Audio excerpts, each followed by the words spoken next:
Hey guys, how's it going? Wanted to give you another update video on our Super Duty here.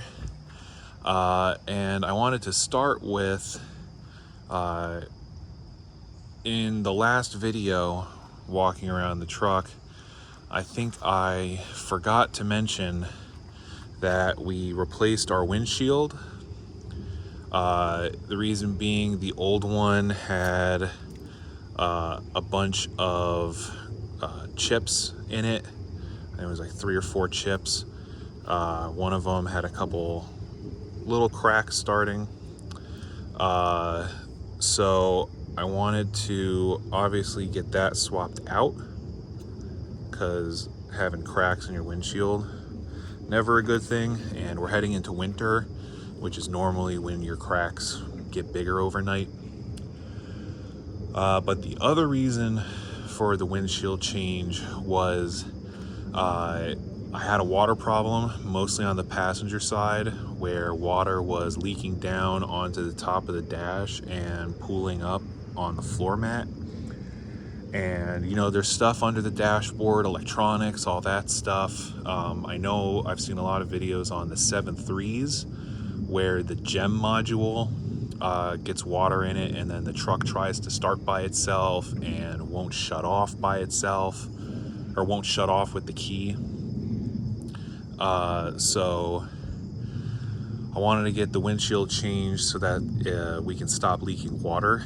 And the windshield guy actually said that this windshield was about 80% delaminated. So certain parts of the windshield, the glue was no longer stuck to the glass, and other parts, the glue was no longer stuck to the body. So this windshield was barely being held in there as is. So got that replaced, got that sealed up. No more leaks, so hooray. I also repainted the plastic and replaced our wiper arms so that we have, you know, fresh, strong wiper arms for our blades, and so that the plastics look cleaner. You know, we have new plastics with the door handles and mirrors, so getting this freshened up really helped out the truck a lot, because, you know, once these sun fade, they get that real chalky gray look to them. Other things we've done, the frame is now undercoated, front to back.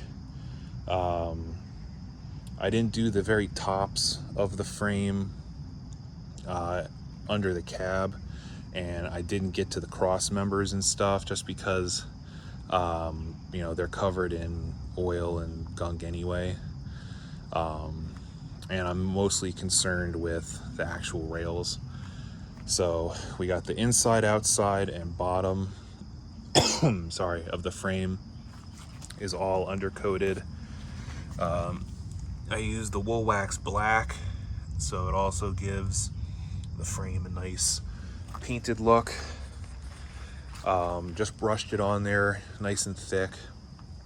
And what you want to do is once you're done, you want to drive whatever you've undercoated with this wool wax stuff down dusty roads, something where it can kick up a bunch of dust and stuff, and that will stick to the wool wax, and that really gives it a strong coating. I did that on, I had a 2022 Sierra for a couple weeks. I did that on, but I've done that on the Jeep, and it's held up great. I actually just looked at it. You know, I undercoated it when I first bought it a year ago, and then I think I undercoated it again in the springtime.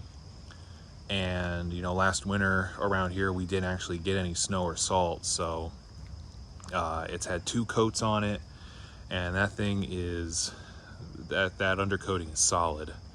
I actually looked under it the other day when I put mud flaps on that Jeep, and there's no spots under the frame where the wool wax has come off, even from having it at the dealership and putting it on the lift and stuff a few times. So this wool wax stuff really works.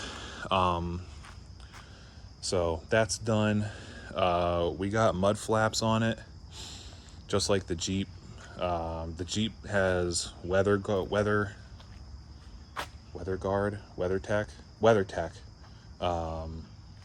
fitted mud flaps that are actually for that vehicle. These are Husky Liner universal mud flaps. They went on okay. You know, I'm no professional mud flap installer, so you know, we get a couple misdrilled holes, and they're universal, so some of them sit kind of funny. Like this one's like curved inwards, but they don't gotta look good. They just have to deflect mud and rocks. So I just don't want. I'm starting a new job, and the job is going to be on a lot of like dirt lots, rock lots, and I don't want just a bunch of mud and stuff getting kicked up onto the cab of the truck, or getting shot out the back at other vehicles. Plus, I'm hoping having the mud flaps will help slow down the rust on the doors. So we got new mud flaps all the way around. We also have a little 5-in, 5-out chrome tip on there. Got rid of the 8-inch. I haven't actually driven this truck yet to confirm, and I'll show you why. But with the 8-inch tip, I made him comment in the last video that you really can't have the passenger window down. The whistle is extreme, and I know like a lot of guys like the whistle, but it sounded cool at idle. But driving down the road, this thing is just one big red screaming whistle, and you know, that's crossing the line from cool to really annoying. So I'm hoping just having the 5-inch tip on here will cut down and reduce that. I'll let you guys know how that works out. So other than that, the other changes that have been going on have been under the hood, and that would be we did an oil change and a turbo change. This is an 03 truck. It had an 03 turbo. I just put the same 03 turbo in it. The 03s have the 10 blade wheel on the exhaust side, so that gives it the really audible whistle that everyone looks for. A lot of people swap these 03 turbos onto later model 6.0s. So, but the issue I was having with the one that was on here was we were getting oil. At first, we were just getting oil into the charge pipes. You can kind of see where it's been schmooing out on either side of the boot. You know, the boots and clamps were very oil soaked. I actually had this side off when I first got the truck to do the power steering pump, and I spent a good amount of time cleaning these boots and clamps back up. So that was on the intake side, but I also noticed you would let the truck sit for a week when I first got it, and when you would start it, it would just billow a whole bunch of smoke. Well, as I drove this truck more and more, and as my brother drove the truck more and more, the amount of smoke at startup was getting more and more, and it was doing it more consistently. So like the truck didn't need to sit as long for the big puff of smoke to come out. And so I knew I needed the turbo. On the highway, I especially noticed that it got to the point where it was shooting some oil mist, and it was covering like the oil cap and the little wiring plastic there. So I was taking it on, like just county route highways and stuff where, you know, the speed limit isn't 65, it's like 55, and that was doing better. But when I had this truck at my friend's house and got it done and drove it home, when I went to finalize the exhaust and I took the downpipe that I put on apart to get it home, there was oil mist in the exhaust, and you could really see it where like the pipes were slid into each other. And so at that point I was like, okay, you know, this is the time. So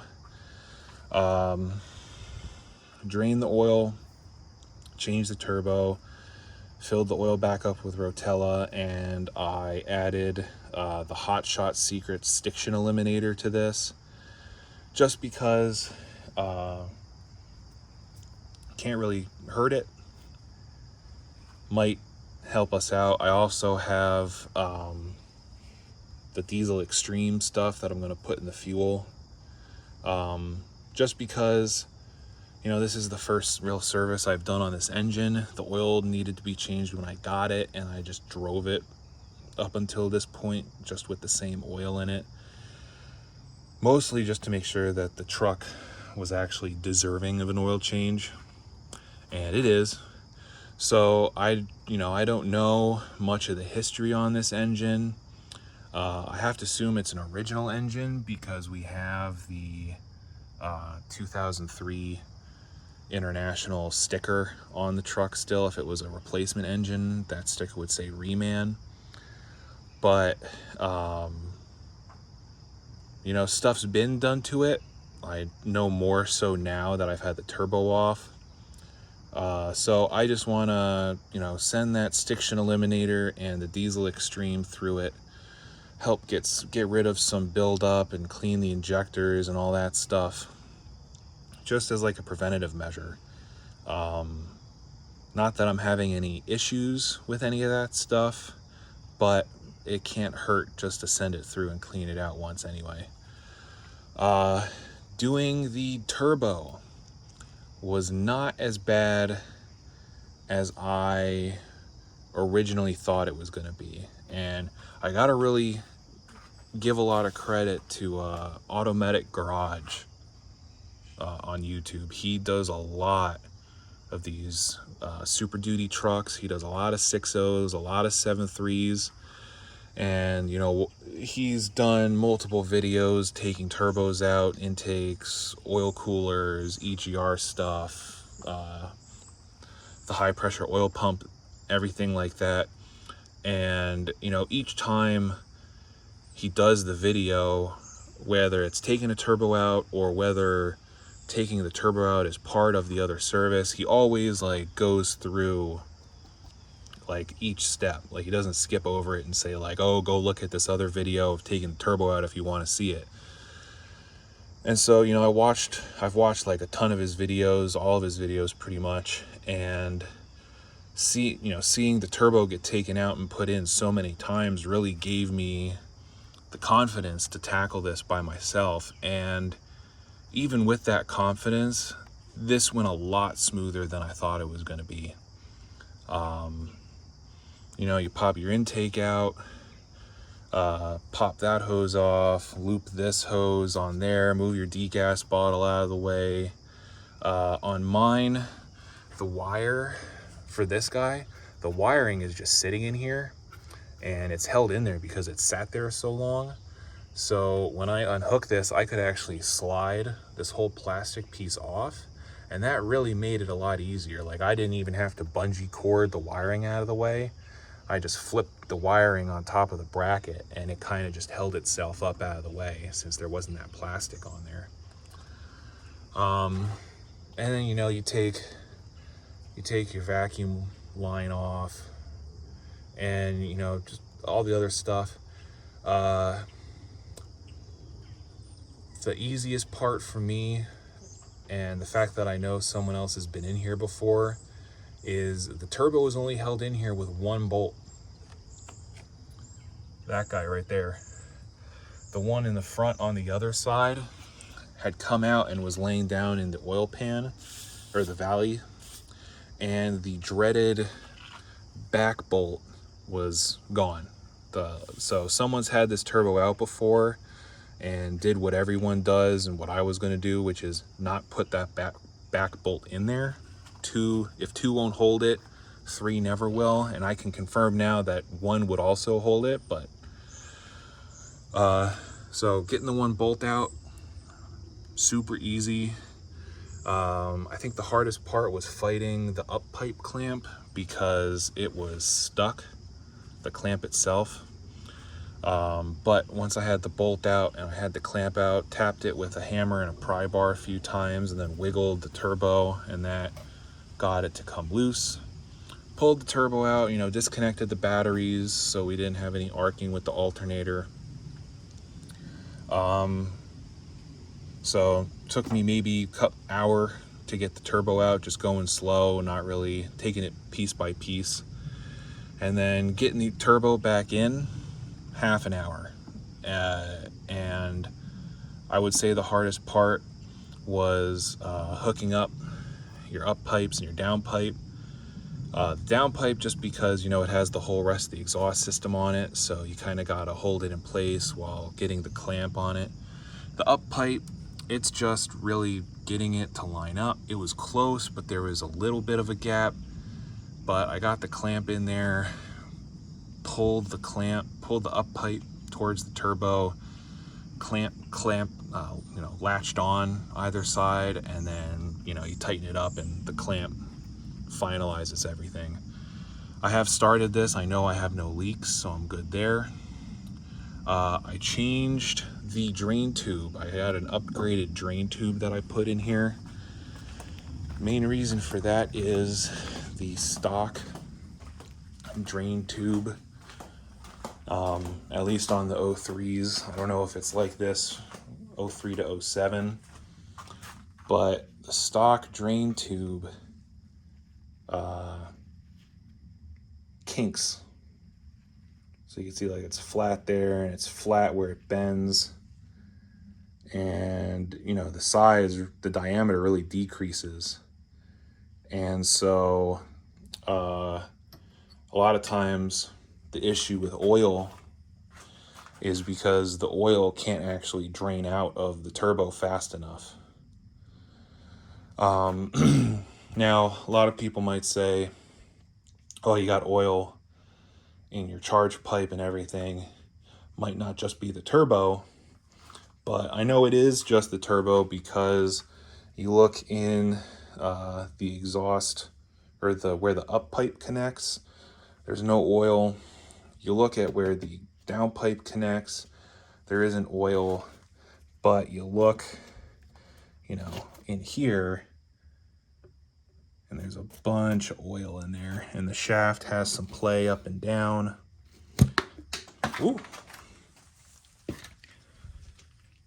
And you can kind of, you can't really see, but it's got a little bit of oil in there. So I know that the issue is in the turbo. It's not oil coming from the engine and getting in. So yeah, change the drain tube, and put the two bolts in. I have, you know, I'm a big guy, I got big arms, big hands. Getting that bolt started back in there was a pain in the butt. It was really hard to turn the bolt with your fingers. I had a ratcheting wrench in there, and it was just, took the perfect combination of just getting it started on the one thread and then getting the ratcheting wrench on there without it backing the bolt back out, and then I could start tightening it up. But got it in, got everything done. The only thing that we are missing is our one charge pipe, and that is because, similar to what I ran into here, one of my clamps stripped out on me. This guy, you can see the T-bar is turned like it is not supposed to be, and I just decided instead of fighting with it, I mean, you could see how oily and gross these boots are. Instead of fighting with it, I got a Sinister Diesel. I think it's a Sinister Diesel boot and clamp kit coming. I'm just gonna change the boots and the clamps.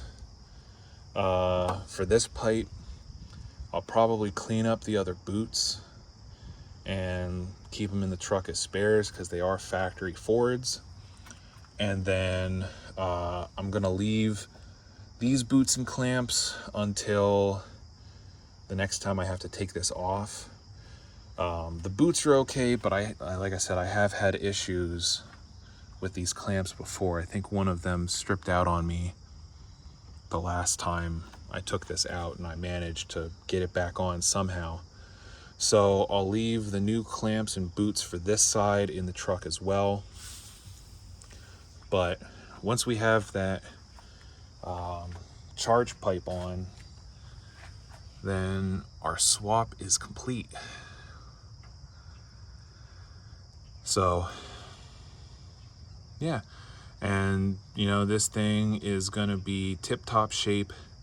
You know, like I said, it does need an oil cooler still. I have not forgotten about that. Problem is, I've done a lot of work on this truck in the past month, and I am drained. It's been a lot, and you know, you just get to the point where you don't really want to work on something. You know, you're kind of burnt out on it. But this will be the last of the need to do it now repairs.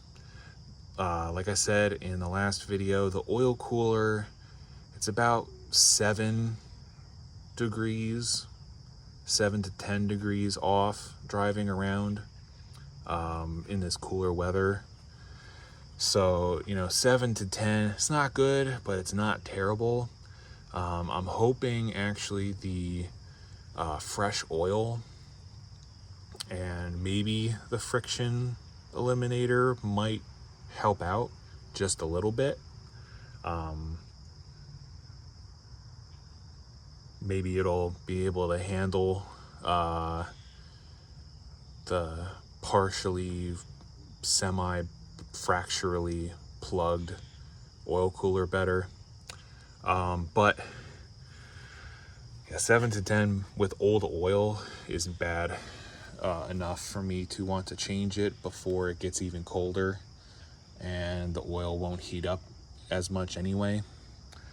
So the oil cooler, checking out the EGR cooler, and the cat coolant swap is going to wait until spring. And by then, you know, I'll have freshly rejuvenated and feel ready to tear all this back apart. But knowing how easy it was to get that turbo out of there gives me a lot of confidence. So that's enough blabbing from me. Hope you guys liked the update, and I'll catch you on the next one.